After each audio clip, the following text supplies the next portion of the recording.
Welcome to Beliefs of the Heart Weekly Reflection. I'm Sam Williamson, and today we're discussing Counterfeit Spirituality. 3 years ago, my wife and I hosted a smart, promising young woman for dinner. Though well-liked and professionally successful, she was suffering from severe depression. Her spiritual background was a mixture of Buddhist yoga and meditation, blended with inspirational, therapeutic Christianity.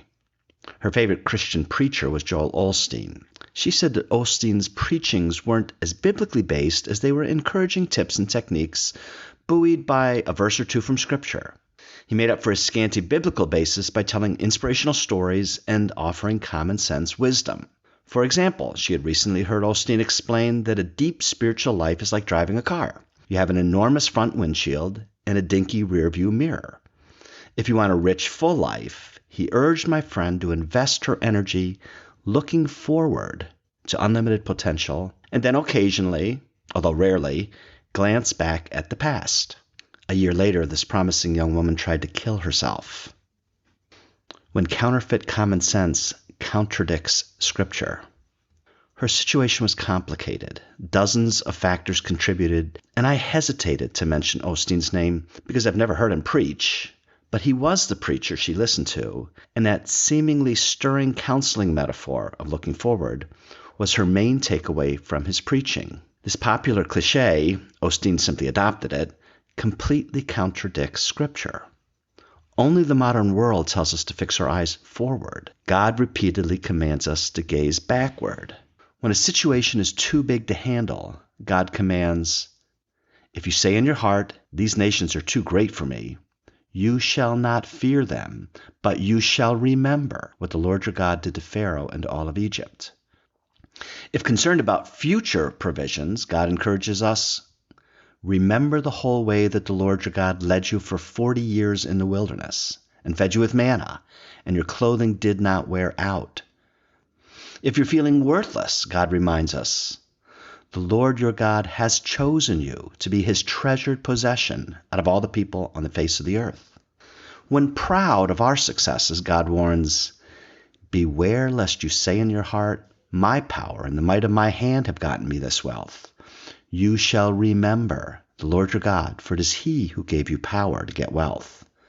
God's counsel for every trouble we ever face today is to look to yesterday. The answers for our past and future, and the greatest God has given humanity, is history, or his story. The shallow wisdom of counterfeit spirituality. If your parents neglected you, or your spouse abused you, it feels freeing to, quote, "look to the future and leave the past in the rearview mirror," end quote. But that advice is counterfeit. The past still has its fangs in our hearts, even when our eyes are tight shut. Forgetting that venom isn't freedom, liberty only comes when the past is defanged and the blood is cleansed with an antivenom. Many spiritual tips and techniques seem wise in the moment, especially when that, quote, "wisdom," end quote, is accompanied by cutesy metaphors. But what tastes sweet in one moment can cause cancer in the next. And the cure for past hurts is to look to the deeper past, to his story, to see a father who never forgot you and a spouse so faithful that it cost his life to rescue you. Biblical scholars debate which command of God is most frequently echoed, and the two most repeated commands are, quote, "have no idols," end quote, and, quote, "remember," end quote. And really, they are the same thing. When we remember God, our idols look stupid. And our idols are any solution for our problems that are devoid of resting in God, even when they're cute. Besides, the future isn't always lollipops and sunshine. Sometimes you really are getting older, or weaker, or more forgetful. And more of your friends will die someday, even you. We need God, not cutesy counterfeits. We asked our suffering friend what ran through her mind when suffering depression. She said, 75% of my thoughts repeat these phrases. "This will never end. I will never be free of this sadness." To advise her to look only to the future, a future of seeming unending suffering, is spiritual malpractice. God commands the opposite. The only cure for her future and for our future is to look to the past, to remember God is the same yesterday, today, and tomorrow, that the lion is on the prowl for our good. Everything he sends is necessary for our good, and nothing he withholds can be necessary. My friend's struggles were multidimensional. I know many readers have lost loved ones to suicide. I've never suffered depression, and I in no way mean to disparage those who suffer depression or have taken their lives.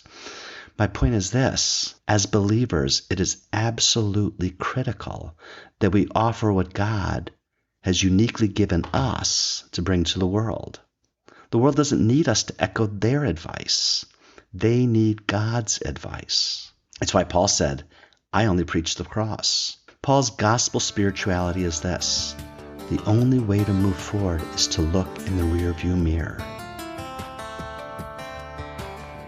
Last week I quoted a writer who said, the quality of my writing was the measure of my life. And he was referencing a time when his writing wasn't very good, but he couldn't even admit it to himself because the more he thought about the badness of his writing, the worse he felt about himself, so he was dishonest. But in the end, he finally was able to look back and recognize that this owner of his life, this taskmaster of his life, was the quality of his writing. And if he could get free of that taskmaster, then his life would be free.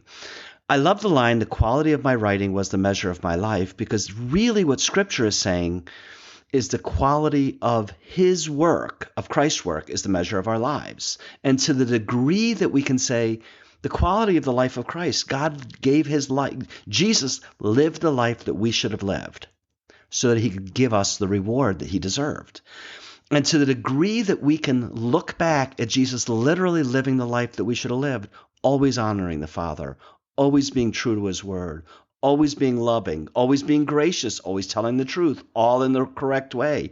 If we can see Jesus living that life perfectly and saying God is giving us his reward, then the quality of his life, Jesus, is the measure of our life. The quality of his work is the measure of our life. All of a sudden we can have grace, we can have peace.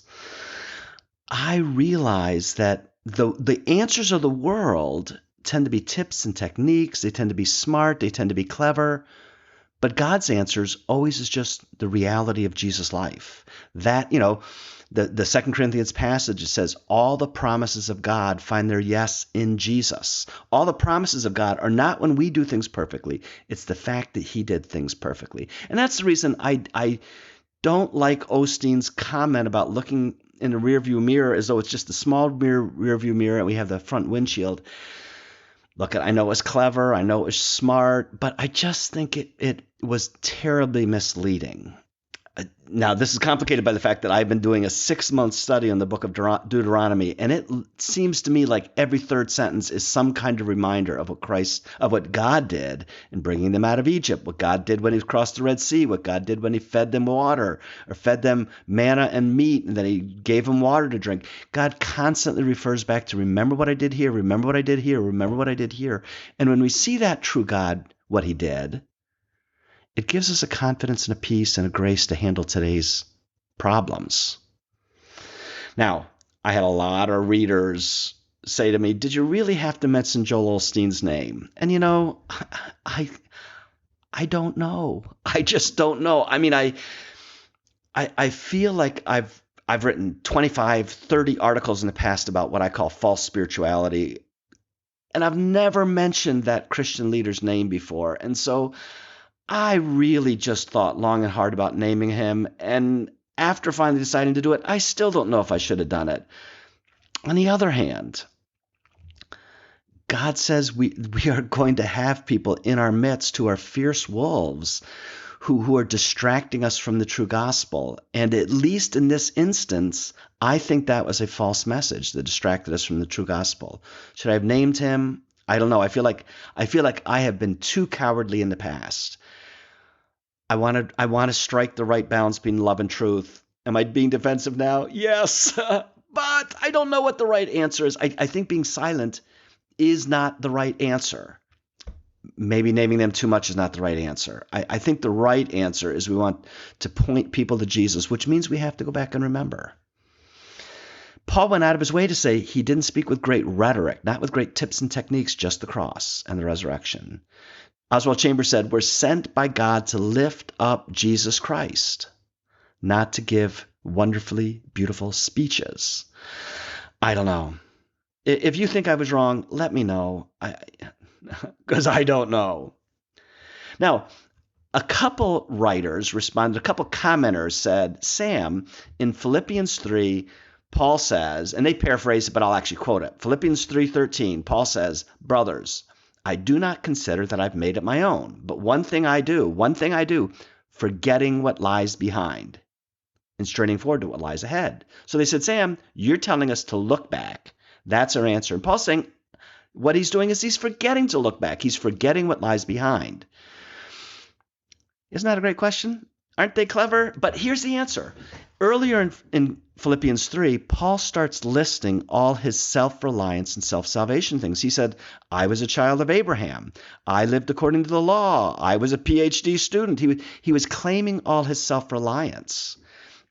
And when he says, the one thing I do, forgetting what lies behind, he says, I am forgetting my self-reliance. I am forgetting my self-salvation. I am clinging to what Jesus did. And that's what we're supposed to do too, is we forget our self-reliance. Because really, isn't almost every sin a kind of self-reliance? Isn't every sin a kind of no longer worshiping God? Why do we lie? Because we're not worshiping God. Why do we exaggerate stories about ourselves? Because we're not worshiping God. Why do we accept the answers of the world? Because we're not worshiping God. Paul is saying, I want to forget the answers of the world, including my own self-salvation, and just strain forward to God alone, which it lies behind him and it lies ahead. So I also love several commenters just commented on Psalms that the Psalms are filled with remembering Jesus, remembering God. Psalm 103, bless the Lord, O my soul, and forget not all his benefits. Psalm 42, my soul is cast down within me, therefore I remember you from all these other lands apart. So God does call us to remember him, but that we remember him to know the real God. And when we come to know the real God and what he's done in the past, we have hope and confidence, not an arrogant confidence. It's a humble confidence. Look what he did. I didn't do it. So Paul's forgetting the past was humility, forgetting his great past. And in humility, he says, I can strain forward to the future because I have a confidence in God because I see all that he's done for me. So I look forward to seeing you guys next week. Bye. Thanks for listening. Please join us by following this podcast or liking it. And visit our website, beliefsoftheheart.com, for more articles, books, videos, podcasts, and courses, all designed to foster intimate theology, deepening a real relationship with the real God who is there. See you next week.